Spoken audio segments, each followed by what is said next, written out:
السلام علیکم۔ ترک ون اردو کی ایک اور نئی ویڈیو میں آپ کو خوش آمدید کہتے ہیں۔ ناظرین، آج کی ویڈیو ہے الپرسلان سیزن 2 کی قسط نمبر 50 کے آنے والے ٹریلر کے بارے میں ذکر کریں گے۔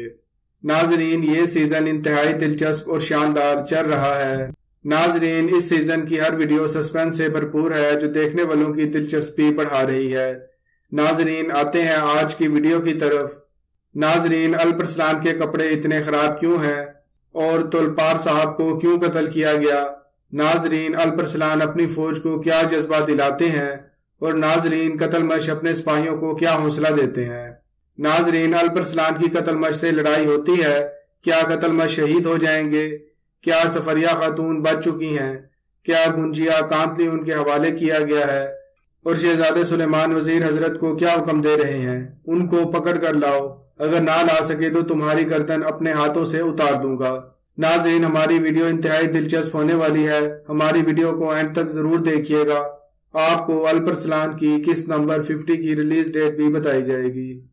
اگر آپ سلجوقی سلطنت کے دوسرے سلطان محمد الپرسلان پر تفصیلی ویڈیو دیکھنا چاہتے ہیں، اوپر دیے گئے آئی لنک پر کلک کریں۔ اگر آپ ہمارے چینل پر نئے ہیں تو ہمارے چینل کو سبسکرائب کریں اور ساتھ لگے بیل آئیکن پر بھی کلک کریں تاکہ ہماری ہر آنے والی ویڈیو سے باخبر رہ سکیں۔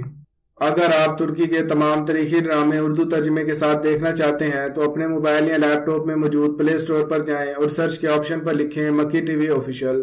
اس ایپ کو ڈاؤن لوڈ کریں، اس ایپ کا لنک ویڈیو کی ڈسکرپشن میں بھی موجود ہے۔ ناظرین، اوپر بتائے گئے موضوعات پر تفصیل سے وضاحت کرتے ہیں۔ ناظرین، الپرسلان جب گنجیا کو کانتلی ان سے بچانے کے لیے قتلمش کے ساتھ اتحاد کیا، کیونکہ شہزادے سلیمان کانتلی ان کو گنجیا دے چکے ہیں اور آنی حاصل کرنے کے لیے گنجیا سب سے بڑی چابی ثابت ہوتی، اس لیے کانتلی ان چاہتا تھا کہ گنجیا کی طرح حاصل کر لے اور آنی کو محفوظ بنا سکے۔ اس لیے کانتلی ان شہزادے سلیمان سے مطالبہ کیا، جس پر شہزادے سلیمان نے رضامندگی ظاہر کی اور وزیر احمد کو کہا کہ یہاں سلطنت بھی میں ہوں اور سلطان بھی میں ہوں، جس پر وزیر احمد سخت پریشان ہوئے اور الپرسلان کے مخالف ہونے کے باوجود سلیجان والدہ کے ذریعے الپرسلان کو پیغام بھجوایا کہ شہزادے سلیمان گنجیا کانتلی یعنی بزنطینیوں کے حوالے کر رہے ہیں، کیونکہ وزیر احمد ایک چلاک وزیر ہیں لیکن وہ کبھی نہیں چاہتے کہ بزنطینی ہماری زمینوں پر قبضہ کر لیں۔ اس لیے انہوں نے الپرسلان کو یہ اقدام روکنے کا کہا، کیونکہ وہ ایک چلاک اور مکار لیکن محب وطن سپاہی بھی ہیں، اور وہیں دوسری طرف کانتلی نے مکارانہ طور پر قید کیے ہوئے سلجوقی شہزادے اربسکان کو کہا آپ فوج لے کر باہر جائیں گے اور ہم گنجیا پر قبضہ کر لیں گے، کیونکہ اربسکان کی بیوی گوہر اب بھی قید میں ہے، اب وہ الپرسلان کی قید میں ہے، اور اسی طرح الپرسلان نے قتلمش کو ساتھ ملا کر اپنی زمینوں کی حفاظت کرنے کا منصوبہ بنایا، اور پھر اسی طرح قتلمش کہتے ہیں آپ میری بیعت قبول کر لیتے تو آج میں یہ علاقے بزنطینیوں سے چھین چکا ہوتا، لیکن الپرسلان کہتے ہیں میں سلطان تغرل کی امانت کی حفاظت کر رہا ہوں، اگر ہم آج کامیاب ہوئے تو گردے کو نامی جگہ پر جنگ ہوگی اور کامیاب ہونے والا رے کی جانب پیش قدمی کرے گا،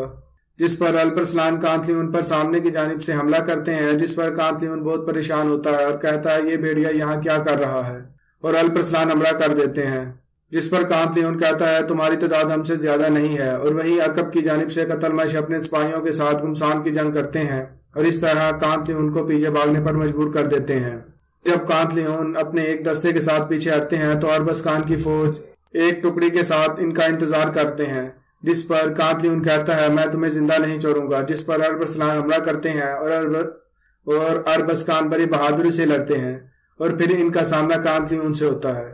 اور اربسکان کانتلی ان سے لڑ رہے تھے کہ کانتلی ان کی تلوار پھینکنے میں کامیاب ہوتے ہیں اور اپنی تلوار ان کے سینے میں پیوست کر دیتے ہیں، اور دوسری مرتبہ ایسا کرنے ہی والے تھے کہ ایک سپاہی آ کر ان کو بچا لیتا ہے،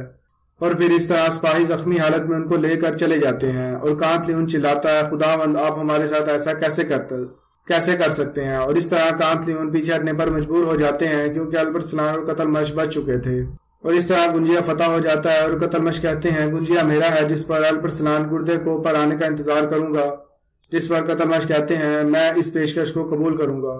کیونکہ یہاں سے پتہ یاب ہونے والا ہی رے محل کی طرف قابض ہوگا، اور تولپار صاحب جو آئبرس بے کے سپاہی تھے وہ قتلمش کے ساتھ خفیہ طور پر اتحاد کر چکے تھے۔ جب الپرسلان قتلمش سے لڑائی کے لیے جاتے ہیں تو تولپار صاحب کہتے ہیں میں قتلمش پر عقب کی جانب سے حملہ کرتا ہوں، جس پر الپرسلان اجازت دیتے ہیں اور اسی طرح الپرسلان اپنے خاص سپاہی کو حکم دیتے ہیں کہ ان کا پیچھا کرو، جس پر تولپار وہ قتلمش کے پاس جاتے ہیں، جس پر قتلمش کہتے ہیں تم الپرسلان کے پیچھے رہو اور اس پر پیچھے کی جانب سے حملہ کرو گے، اور الپرسلان کے خاص سپاہی سب کچھ دیکھ کر ان کا انتظار کرتے ہیں اور غداری کی سزا میں ان کی گردن کاٹ دی جاتی ہے۔ اس طرح الپرسلان کا ایک اور غدار کا خاتمہ ہو جاتا ہے، اور اس طرح عبرت صاحب بھی جان جاتے ہیں کہ ان کے سپاہی ان کی ناک کے نیچے ان کے خلاف سازشیں چل رہے ہیں۔ ناظرین، وہیں جب الپرسلان گردے کو کی جانب گامزن تھے تو قتلمش سب کچھ اپنے ستاروں کے حساب سے کرتے ہیں۔ آج ان کے ستاروں میں فتح ممکن نہیں تھی، انہوں نے لڑنے کا انکار کیا اور ایک چال تیار کی جس کے ذریعے الپرسلان اور ان کے کچھ ساتھیوں کو ایک دلدل میں پھنسایا، جس پر الپرسلان اور ان کے سپاہی باحفاظت نکلنے میں کامیاب ہوئے اور قتلمش تلوار نکالے بغیر یہاں سے رخصت ہو گئے۔ اور اسی طرح الپرسلان نے میدان جنگ میں پہنچ کر قتلمش کو خط لکھا کہ ہم راستے میں کچھ رک گئے تھے اور دیر ہو گئی، ہم میدان جنگ میں آپ کا انتظار کر رہے ہیں، امید ہے آپ ہماری بات کو نظر انداز نہیں کریں گے اور میدان میں آ کر ہمارا مقابلہ کریں گے، جس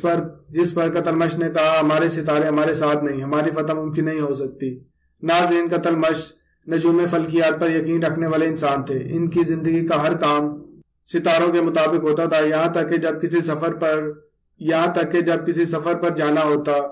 تو ستاروں کا حال جانتے، یہاں تک کہ جب تجارت کی غرض سے بھی کوئی کام کرتے تو ستاروں کا حال جانتے، اور یہی وجہ ہے کہ وہ ان کی شکست کی وجہ بنی، کیونکہ وہ پہلے ہی ذہن بنا چکے تھے کہ ستاروں کا حساب سے ہمیں شکست ہوگی، جس کی وجہ سے دوسری طرف سے الپرسلان نے جو پہلے سے میدان میں موجود تھے قتلمش کی فوج آتے ہی اپنی فوج کے مختلف جذباتی تقریروں سے جذبات بڑھائے تاکہ وہ تعداد میں کم ہونے کے باوجود بھی شکست نہ کھا سکیں اور پورے جوش و خروش سے لڑیں۔ جو الفاظ الپرسلان نے اپنی فوج کو کہے، آپ لوگوں کی تلواریں خوف کرنے کی بجائے امید کی کرن ثابت ہوں گی، یہ جان لیں۔ ناظرین، وہیں دوسری طرف قتلمش اپنے سپاہیوں کو حوصلہ دیتے ہیں کہ کوئی نہیں مرے گا، میری بات غور سے سنیں، اگر آپ لوگ زندہ بچ گئے تو میں اس دنیا میں آپ لوگوں کو جنت جیسی زندگی فراہم کرنے کا وعدہ کرتا ہوں۔ اس کے جواب میں الپرسلان اپنے سپاہیوں سے دوبارہ خطاب کرتے ہیں، اس میدان میں ہم ہی فتح یاب ہوں گے، اب یہ ہم خود سے وعدہ کریں گے۔ اور الپرسلان نے کہا میری تلوار آسمان میں بلند ہوگی اور جسم سے سرخ ہو کر نکلے گی، اور اس کے بعد دونوں طرف کی فوجیں آپس میں ٹکراتی ہیں، اور وہیں دور بیٹھا کانتلیوں یہ سب دیکھ کر خوش ہوتا ہے اور کہتا ہے میں چاہتا ہوں کہ یہ جنگ الپرسلان جیتے، کیونکہ میں نہیں چاہتا کہ میرے علاوہ کوئی اور اسے قتل کرے۔ ناظرین، الپرسلان بڑے ہی جوش سے میدان جنگ میں لڑتے ہیں اور بالآخر ان کا سامنا قتلمش سے ہوتا ہے، لیکن الپرسلان بہت ہی کم وقت میں قتلمش کو گرا دیتے ہیں، جس پر الپرسلان کہتے ہیں آپ یہ تلوار گرا دیں، جس پر قتلمش کہتے ہیں یہ تلوار ہی میرا فیصلہ کرے گی اور میں اس میں شکست کھانے نہیں آیا بلکہ مرنے یا مارنے آیا ہوں، تاکہ جب تم تخت پر بیٹھو تو مجھے تکلیف نہ ہو سکے۔ ناظرین، کیا الپرسلان قتلمش کو شہید کر دیں گے یا پھر ان کی جان بخشی کر کے ان کو جلا وطن کر دیا جائے گا، یا پھر قتلمش الپرسلان کی بیعت قبول کر لیں گے اور ان کی متحدی قبول کریں گے؟ کیا ناظرین ایسا ممکن ہے؟ ناظرین، سفریہ خاتون بے شمار زخمی ہونے کی وجہ سے واسپورہ کان نہیں پہنچ سکتی تھیں، اس لیے سلیجان خاتون نے ان کو رے محل لے گئیں، وہاں ان کا علاج کیا گیا اور سلیمان نے بھی علاج کی اجازت دے دی، اور علاج کرنے پر سفریہ خاتون تو بچ گئی لیکن ان کا بچہ ضائع ہو گیا، جس پر وہ بہت غمزدہ تھیں، اور وہ ایک خواب دیکھتی ہیں کہ اقناع خاتون موجود ہیں اور ان کا بچہ ایک بزرگ لے جا رہے ہیں۔ جب سفریہ خاتون ان کے پیچھے جاتی ہیں تو اقناع خاتون ان کا ہاتھ پکڑ لیتی ہیں، جس پر وہ بہت روتی ہیں۔ ناظرین، گنجیا جو کانتلیون حاصل کرنا چاہتا تھا وہ اس کا ایک خواب ہی رہ گیا، اور اس کو الپرسلان اور قتلمش نے بڑی پوری طرح شکست دی، اور اس طرح کانتلیون کے تمام سپاہی قتل کر دیے گئے، جو بچے وہ الپرسلان کے ساتھ میدان جنگ میں لڑتے ہوئے قتل ہو گئے۔ ناظرین، وہی کچھ سپاہی رے محل سے بھاگ گئے، کیونکہ سپاہی جانتے تھے کہ دو عورتوں نے سلطان کا حکم نہیں مانا تو رعایا کیسے ہی حکم مانیں گے، جس پر شہزادہ سلیمان تمام سپاہیوں کو قتل کر دیتے ہیں، حکم دیتے ہیں، اور اس طرح باہر